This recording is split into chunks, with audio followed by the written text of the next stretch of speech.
बिस्मिल्लाहिर्रहमानिर्रहीम। अस्सलाम वालेकुम। चैनल कानून क्या कहता है के साथ मैं एडवोकेट मोहम्मद अमजद हाज़िर खिदमत हूँ। दोस्तों, ताज़ीरत पाकिस्तान का कानून है, इसका सेक्शन 298A ये कहता है कि जो शख्स रसूल पाक सल्लल्लाहु अलैहि वसल्लम के साथियों यानी सहाबा इकराम, खुलफाए राशिदीन, अज़वाज मुतहरात, उम्मतुल मोमिनीन, अहले बैत के ख़िलाफ़ गुस्ताखाना जुमले कहता है, तौहीन आमेज़ जुमले कहता है, वो वाजिब सज़ा होगा और ये सज़ा 10 साल उम्र कैद बामुशक्क़त और जुर्माना भी हो सकता है। नाकाबिले राज़ीनामा और नाकाबिले ज़मानत ये जुर्म है।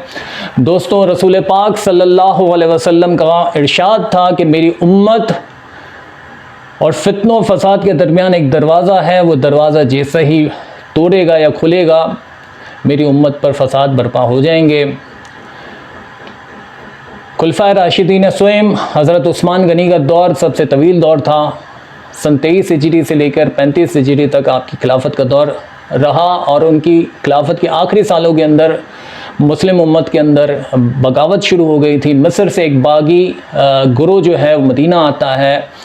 हज़रत उस्मान गनी के घर का मुहासरा किया जाता है, आप पर खाना, अनाज, राशन वगैरह, पानी बंद कर दिया जाता है। मौला अली आपके घर के बाहर पहरा देकर खड़े हो जाते हैं, अपने दोनों बेटों हसन हुसैन को खड़ा रखते हैं। लेकिन ये बागी, ये बलवई पिछले रास्ते से दाखिल होकर उन्होंने हज़रत उस्मान गनी पर कातलाना हमला किया, उनको शहीद कर दिया।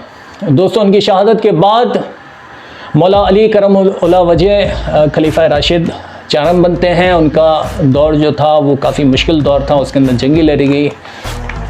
जंग जमल जो कि हज़रत बीबी आयशा उम्मुल मोमिनीन और हज़रत तलहा और हज़रत ज़ुबैर ने मिलकर इनके ख़िलाफ़ जंग लड़ी। मौला अली के ख़िलाफ़ जंग में कामयाबी मौला अली को हासिल हुई। उन्होंने बीबी आयशा को अपने भाई के साथ और 70 औरतों के साथ दोबारा मदीना रवाना किया इज़्ज़त के साथ। जंग सफ़ीन अमीर माविया के साथ मौला अली की ये जंग हुई। गवर्नर वहाँ के बागी हो गए थे। उनका कहना ये था कि पहले हज़रत उस्मान गनी की शहादत का कसास लिया जाए, इसके बाद मैं आपकी बैत करूँगा। लेकिन उसके दरमियान जब बगावत हो गई तो दोनों ग्रोह बंदी हो गई और दोनों ग्रोहों के दरमियान जंग सफ़ीन लड़ी गई है।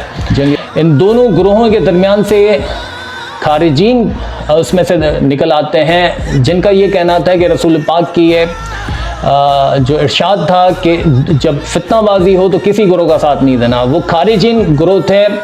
इनके मुतालिक रसूल पाक का फरमान था कि ये एक ऐसा ग्रोह होगा जिनकी इबादतें, इनकी नमाज और इनकी रोज़े देखकर आप अपनी इबादतें और नमाज कहेंगे कि कुछ भी नहीं है, और इनके माथों पर इबादतों का, नमाज का इतना बड़ा निशान होगा जितनी ऊँटनी के पैर के निशान होते हैं। लेकिन ये लोग दोज़ख की आग होंगे।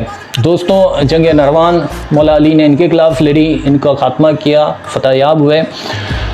मौला अली को सन 40 हिजरी के अंदर इन्हीं खवारिज के अंदर से एक ग्रोह पैदा होता है जो कहता है कि अमीर माविया का भी कत्ल कर देंगे, तो मौला अली का भी खात्मा कर देते हैं। यहाँ से अमीर माविया उस दिन उनकी ज़िंदगी लिखी थी, वो खवारिज वहाँ पे नाकाम हो जाता है।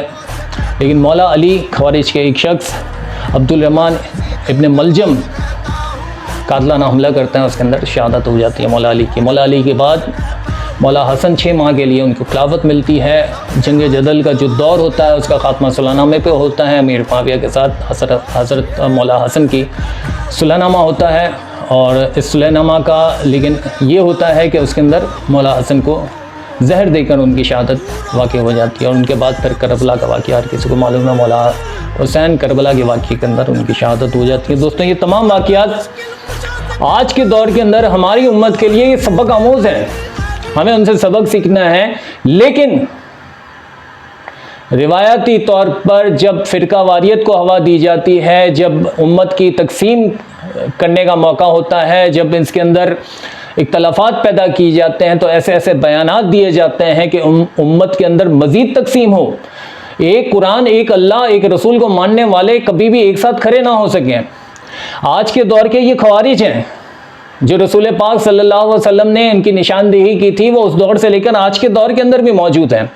इनके बयानात, इनके इरशादात, इनके खुतबात ऐसे हैं जिसके अंदर खुलफाए राशिदीन की तौहीन मिलती है।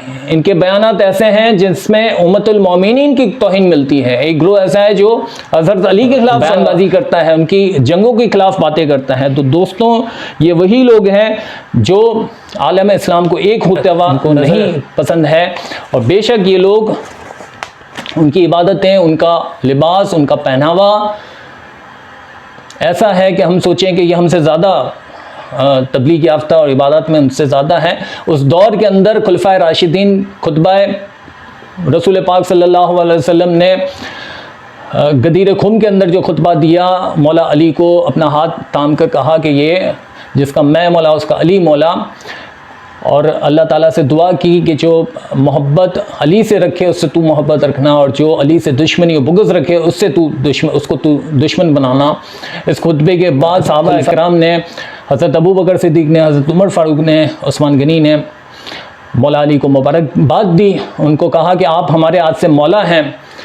हज़रत अबू बकर सिद्दीक़ का जब इंतकाल हुआ, उनके बेटे मोहम्मद इब्ने अबू बकर का हज़रत अली करमुल्लाह वजह बाप बनकर साथ दिया, और जो जंगें लड़ी गई उसके अंदर मौला अली ने जो जंगें लड़ी गई उसके अंदर मोहम्मद इब्ने अबू बकर मौला अली के सिपहसालार के तौर पर थे। दोस्तों, ये सारे वाक़यात हमें मिलते हैं। बाग फ़दक को लेकर जो इख्तलाफात पैदा किए जाते हैं, हज़रत उमर फ़ारूक और बीबी फ़ातिमा के दरमियान ये कहा जाता है कि उनकी वजह से इनकी शहादत हुई, उनका अमल ज़ाया हुआ। तो ये सारे वाक़यात इस तरीके से बयान किए जाते हैं कि इख्तलाफात हों, लेकिन उस दौर को हम देखते हैं तो इस तरह के कोई वाक़यात हमें देखने को नहीं मिलते, बल्कि ये ताल्लुकात इस तरह से थे कि हज़रत उमर फ़ारूक ने अपनी शहादत के वक्त जब ज़ख्मी हो गए थे, तो उन्होंने जो शुरा बनाई थी, जो 6 रुकनी कमेटी बनाई थी, उसके अंदर हज़रत अली का भी नाम था।